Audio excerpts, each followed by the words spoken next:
السلام علیکم دوستو، میں ہوں ایم ایس اقبال اور آپ دیکھ رہے ہیں ٹسٹوریلز۔ آج ہم علم شہریت یعنی کہ سیوکس کے بارے میں پڑھنے والے ہیں۔ علم شہریت کیا ہے، آج کے لیکچر میں ہم یہ جانیں گے، تو آئیے شروع کرتے ہیں۔ علم شہریت کا آغاز قدیم یونان سے ہوا۔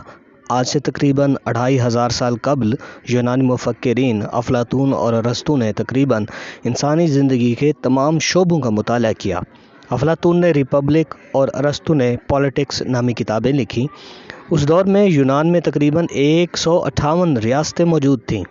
ان ریاستوں کو شہری ریاست یعنی کہ سٹی اسٹیٹ کہا جاتا تھا۔ ہر ریاست خود مختار تھی۔ آہستہ آہستہ یہ چھوٹی ریاستیں بڑی ریاستوں میں تبدیل ہوتی چلی گئیں۔ آج کی ریاست بہت وسیع ہو گئی ہے۔ آج علم شہریت کا مطالعہ ماضی، حال اور مستقبل کے حوالے سے کیا جاتا ہے۔ اب ہم دیکھتے ہیں علم شہریت کا تاریخی پس منظر، ہسٹوریکل بیک گراؤنڈ آف سیوکس۔ دنیا میں ایک منظم معاشرتی زندگی کا آغاز دراصل علم شہریت کی بدولت ممکن ہوا۔ یونان کی سرزمین پر 2500 سال پہلے افلاطون اور ارسطو جیسے شعراء آفاق فلسفی حکمرانوں کی پیدائش سے علم شہریت کی ابتدا باضابطہ وہاں سے ہوئی۔ ان مفکرین نے روزمرہ کی معاشرتی اور سیاسی زندگی کے ہر پہلو کا بغور مطالعہ کیا۔ شہری معاشرتی اور سیاسی زندگی کے متعلق ٹھوس اور رہنما اصول وضع کیے جو آج تک ہماری رہنمائی کر رہے ہیں۔ ان مفکرین نے بے شمار کتابیں لکھیں، لیکن علم شہریت کی وضاحت اور وسعت کے سلسلے میں افلاطون کی کتاب قوانین یعنی کہ لاز اور ارسطو کی پولیٹکس بہت مشہور ہے۔ اس دور میں یونان میں 158 شہری ریاستیں تھیں۔ ہر ریاست مکمل اور خود مختار تھی، یعنی کہ اپنے تمام انتظامات وہ خود دیکھتی تھی۔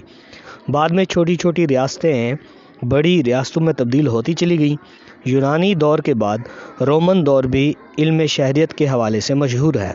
افلاطون کا مثالی ریاست کا نظریہ آج بھی اتنی ہی اہمیت کا حامل ہے جتنا 2500 سال پہلے تھا۔ اس کے بارے میں ہم اگلے لیکچرز میں پڑھیں گے۔ آج ریاستی نظام میں وسعت آنے سے شہریت میں بھی وسعت آئی ہے۔ آج ریاست شہری ریاست سے قومی ریاست میں تبدیل ہو چکی ہے۔ آج کیونکہ دنیا ایک گلوبل ہٹ بن چکی ہے، اس لیے ریاست کے مسائل بین الاقوامی مسائل سے متاثر ہوئے بغیر نہیں رہ سکتے۔ ماضی، حال اور مستقبل کا مطالعہ بھی علم شہریت کا لازمی حصہ بن چکا ہے۔ اب ہم دیکھتے ہیں علم شہریت کا مفہوم۔ شہریت کے لیے انگریزی میں لفظ سیوکس استعمال ہوتا ہے اور عربی میں اسے مدنیت کہا جاتا ہے۔ سیوکس کا لفظ دو لاطینی الفاظ سیوس اور سیویٹاس سے ماخوذ ہے، یعنی کہ نکلا ہوا ہے، جن کے معنی بالترتیب سیوس کا مطلب ہے شہر اور سیویٹاس کا مطلب شہری ہے۔ اس طرح عربی میں مدینہ شہر کو کہتے ہیں۔ شہریت سے مراد ہے شہریوں کے معاملات اور مسائل کا۔ علم شہریت کے لفظ کا پہلی دفعہ باقاعدہ استعمال 1887 میں ہوا۔ یونانی دور میں شہریت کا تصور محدود تھا۔ یونانی نقطہ نظر سے ہر وہ شخص جو ریاست کے قانونی اور انتظامی معاملات میں براہ راست حصہ لیتا تھا وہ شہری کہلاتا تھا۔ آج کل کی جمہوری ریاستوں میں ووٹ کے ذریعے شہری ریاست کے معاملات میں حصہ لیتے ہیں۔ آج براہ راست جمہوریت کی جگہ بالواسطہ جمہوریت نے لے رکھی ہے۔ شہری آج ریاست کے معاملات میں اپنے منتخب نمائندوں کے ذریعے چلاتے ہیں۔ موجودہ دور شہری ریاست سے قومی ریاست میں تبدیل ہو چکا ہے، لہٰذا آج صرف لفظ ملک یعنی کہ ریاست استعمال ہوتا ہے۔ جس طرح یونانیوں نے 158 ریاستوں کا ذکر کیا، آج اسی طرح ممالک کا ذکر ہوتا ہے کہ دنیا میں آج بہت سے ملک ہیں۔ آج انسان بین الاقوامی برادری کا رکن ہے۔ آج کی ریاست ہر باشندے کو ریاست کے حقوق حاصل ہیں اور وہ ریاست کا شہری کہلاتا ہے۔ دیکھتے ہیں کہ علم شہریت کی تعریف یعنی کہ ڈیفینیشن آف سیوکس کن کن لوگوں نے کی ہے۔ مختلف مفکرین نے علم شہریت کی تعریف اپنے اپنے انداز سے یوں کی ہے۔ اگر ہم آکسفورڈ انگلش ڈکشنری کے حوالے سے دیکھیں تو وہ اس میں لکھا ہے، علم شہریت علم سیاسیات کی وہ شاخ ہے جس میں شہریوں کے معاشی اور سیاسی حقوق کا مطالعہ کیا جاتا ہے۔ پروفیسر پیٹرک گیڈیز لکھتے ہیں، علم شہریت وہ معاشرتی علم ہے جس میں شہریوں کی زندگی اور ان کے مسائل کے اوپر بحث کی جاتی ہے۔ ڈاکٹر کے عزیز لکھتے ہیں، علم شہریت معاشرے میں افراد اور ان کے اداروں کا مطالعہ ہے جن کا ایک فرد پیدائشی رکن ہوتا ہے یا اپنی مرضی سے ان کی رکنیت اختیار کرتا ہے۔ اور ایف جے گولڈ لکھتے ہیں، علم شہریت ان اداروں، عادات، سرگرمیوں اور جذبات کا مطالعہ کرتا ہے جن کی بدولت ہر فرد، خواہ وہ مرد ہو یا عورت، اپنے فرائض ادا کر سکیں اور کسی سیاسی تنظیم کی رکنیت سے فائدہ حاصل کرے۔ ای ایم وائٹ لکھتا ہے کہ علم شہریت انسانی علوم کا وہ مفید شعبہ ہے جو شہری زندگی کے ہر پہلو، چاہے وہ معاشرتی ہے، معاشی ہے، سیاسی ہے، مذہبی ہے، ذہنی ہے، اس سے بحث کرتا ہے، خواہ اس کا تعلق ماضی، حال اور مستقبل سے ہو، خواہ اس کی نوعیت مقامی، قومی اور بین الاقوامی ہو۔ علم شہریت کی بیان کردہ تعریفوں میں ای ایم وائٹ کی تعریف سب سے جامع اور مکمل تصور کی جاتی ہے، کیونکہ اس سے واضح ہوتا ہے کہ شہریت میں شہری کی زندگی کے تمام پہلوؤں کا مطالعہ کیا جاتا ہے اور یہ علم انسانی زندگی کا مکمل احاطہ کرتا ہے۔ اب ہم دیکھتے ہیں علم شہریت کی نوعیت کیا ہے، یہ سائنس ہے یا فن؟ علم شہریت کی نوعیت کے حوالے سے مفکرین کا نقطہ دو طرح کا ہے۔ بعض ماہرین شہریت کو سائنس ثابت کرتے ہیں جبکہ کچھ ماہرین اسے فن کہتے ہیں۔ یونانی مفکر ارسطو نے اسے ماسٹر سائنس قرار دیا۔ جان بودان، تھامس ہابز، سجوک اور لارڈ برائس کی بھی یہی رائے ہے۔ اب ہم دیکھتے ہیں کہ سائنس اگر کہا گیا ہے تو سائنس کا مفہوم کیا ہے۔ علم شہریت کی سائنسی حیثیت کو پرکھنے کے لیے ہم پہلے سائنس کا مفہوم جاننے کی کوشش کریں گے۔ سائنس کے لغوی معنی ایسے علم کے ہیں جو ٹھوس، واضح، آفاقی یعنی کہ پوری دنیا میں ہو اور قطعی اصولوں پر مبنی ہو۔ سائنس کے اصول باضابطہ اور یکساں طور پر تسلیم شدہ ہوتے ہیں، یعنی کہ ہر جگہ مانے جاتے ہیں۔ سائنس حقائق کا وہ مجموعہ ہے جو تجربات اور مشاہدات سے حاصل ہوتا ہے۔ سائنس کے اس مفہوم پر پورا اترنے والے مضامین فزکس، کیمسٹری، بائیولوجی اور ریاضی وغیرہ ہیں۔ ان تمام مضامین کے اصول تمام ممالک میں اور ہر دور میں آفاقی یعنی کہ ہر دور میں ہر جگہ مانے جاتے ہیں، قطعی ہیں اور ٹھوس مانے جاتے ہیں۔ مثلاً ہر جگہ اور ہر دور میں ہائیڈروجن اور آکسیجن کی مخصوص مقدار ملانے سے ہی پانی بنتا ہے۔ سائنس کے بیان کردہ مفہوم پر علم شہریت پورا نہیں اترتا اور اسی بنا پر ہی بعض مفکرین مثلاً آگسٹ کامٹے اور لارڈ برائس وغیرہ اسے سائنس تسلیم نہیں کرتے۔ شہریت میں بھی ماہرین اسباب کو مد نظر رکھتے ہوئے بعض معاملات کی پیشین گوئی کر سکتے ہیں۔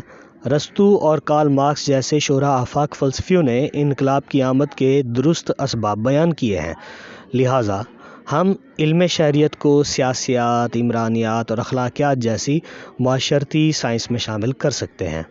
شہریت بطور آرٹ یا فن۔ علم شہریت ایک معاشرتی سائنس ہے اور اس کا موضوع انسان ہے، لیکن اب ہم نے یہاں یہ دیکھنا ہے کہ کیا شہریت آرٹ ہے یا فن یا نہیں ہے۔ علم یا سائنس ٹھوس اور واضح اصولوں پر مبنی ڈسپلن ہے جو تجربات اور مشاہدات کی بنیاد پر حاصل ہوتا ہے، لہٰذا علم کے معنی جاننا ہے، لیکن جب کسی بھی حاصل کردہ علم پر عمل کیا جاتا ہے تو وہ فن کہلاتا ہے۔ ووٹ کی اہمیت کے حوالے سے ہم علم شہریت میں پڑھتے ہیں، لیکن پڑھنے کے بعد جب ہم عملی طور پر ووٹ کا استعمال کرتے ہیں تو یہ فن کہلاتا ہے۔ اس طرح ثابت ہوا کہ علم شہریت ایک علم بھی ہے اور فن بھی، یعنی اس میں ہم علم سیکھتے ہیں اور پھر اس پر عمل بھی کرتے ہیں۔ عملی صورت کا نام فن ہے۔ تو یہاں ثابت ہوا کہ علم شہریت ایک سائنس نہیں ہے بلکہ یہ ایک معاشرتی سائنس کا درجہ رکھتی ہے اور یہ علم بھی ہے اور فن بھی ہے۔ اس کے بعد ہم دیکھتے ہیں علم شہریت کی اہمیت اور افادیت کیا ہے۔ علم شہریت ایک معاشرتی علم ہے۔ علم شہریت کی اہمیت اور افادیت میں روز بروز اضافہ ہوتا جاتا ہے۔ گزشتہ 2 صدیوں سے اس معاشرتی علم میں تیزی سے تبدیلیاں رونما ہو رہی ہیں۔ علم شہریت نے تہذیب و ثقافت کے ارتقاء اور نشو و نما میں بھی بڑا اہم کردار ادا کیا ہے، لہٰذا دنیا کے بدلتے ہوئے حالات کے ساتھ ساتھ علم شہریت کی اہمیت اور افادیت میں روز بروز اضافہ ہوتا چلا جا رہا ہے۔ اب ہم اس کو مندرجہ ذیل بھی کیوں اس کی اہمیت زیادہ ہے، افادیت زیادہ ہے، کچھ پوائنٹس دیے ہوئے ہیں، ان پر ڈسکس کرتے ہیں، جس میں نمبر 1 پر ہے شعور اور مسائل سے آگاہی۔ علم شہریت شہریوں کو باشعور شہری بناتا ہے اور اس کی بدولت ہی شہری اپنے مسائل سے آگاہی حاصل کرتے ہیں اور ان مسائل کا حل ڈھونڈنے کی کوشش کرتے ہیں جو ان کو درپیش آتے ہیں، لہٰذا یہ علم شہریوں کو باشعور بناتا ہے۔ دوسرا پوائنٹ ہے سیرت و کردار کی تعمیر۔ علم شہریت شہریوں میں سیرت و کردار کی تعمیر میں اہم کردار ادا کرتا ہے۔ اس کی بدولت انسان صحیح اور غلط میں امتیاز کرتا ہے، یعنی کہ فرق کر سکتا ہے۔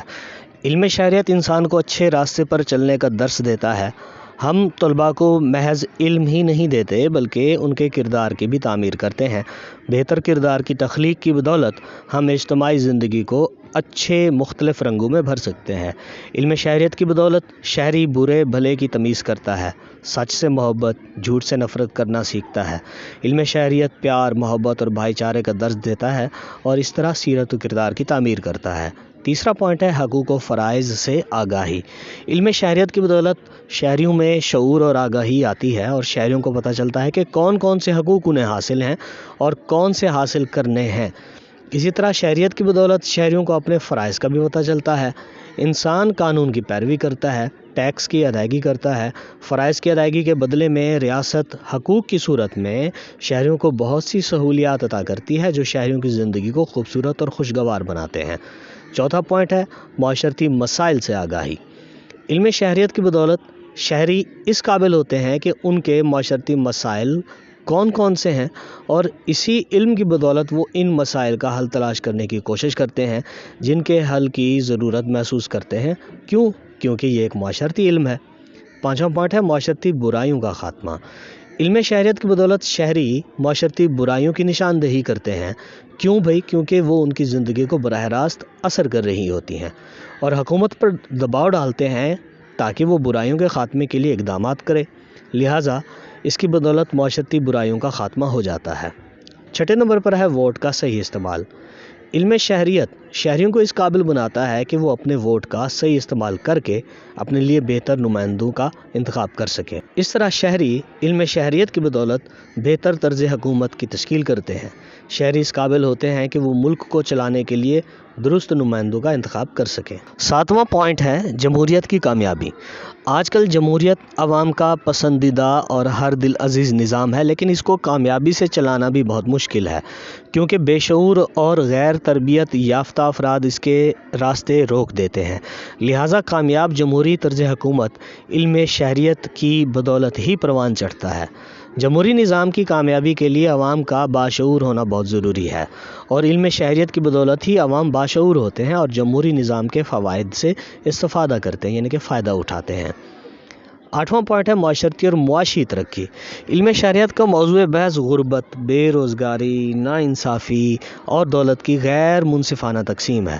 طلباء کو اسی کی بدولت معاشی مسائل اور ان کے حل کا پتہ چلتا ہے۔ انہیں پتہ چلتا ہے کہ قانون ساز اسمبلی میں ایسے نمائندوں کو بھیجنا ہے جو مسائل کے حل کا ادراک رکھتے ہیں۔ بقول ارسطو انسان ایک معاشرتی حیوان ہے، یعنی کہ ایک انسان معاشرے کے بغیر زندگی نہیں گزار سکتا۔ معاشرتی اور معاشی ترقی میں معاشرے کا کردار بہت اہم ہے۔ معاشی ترقی سے انقلاب کا خطرہ بھی ٹل جاتا ہے، لہٰذا اس کی بدولت شہریوں کا معاشی ترقی کا خواب شرمندہ تعبیر ہو سکتا ہے۔ نواں پوائنٹ ہے ملکی سیاست اور سیاسی اداروں سے واقفیت۔ علم شہریت کی بدولت شہری حکومت کے شعبوں میں انتخابات، سیاسی جماعتوں، آزادی اور قانون وغیرہ کے تصورات سے واقفیت حاصل کرتے ہیں۔ لہٰذا علم شہریت کی بدولت شہری ملک کے سیاسی حالات سے آگاہی حاصل کرنے کے ساتھ ساتھ ملک کے دیگر سیاسی اداروں کے متعلق بھی معلومات حاصل کرنے کے سلسلے میں دلچسپی لیتے ہیں۔ 10واں پوائنٹ ہے بین الاقوامی تعلقات۔ جس طرح ایک فرد ریاست اور معاشرے کے بغیر زندگی نہیں گزار سکتا، اسی طرح اب تمام معاشرے اور ریاستیں ایک دوسرے سے وابستہ ہیں۔ آج کل کوئی معاشرہ یا ریاست خود کفیل نہیں ہے۔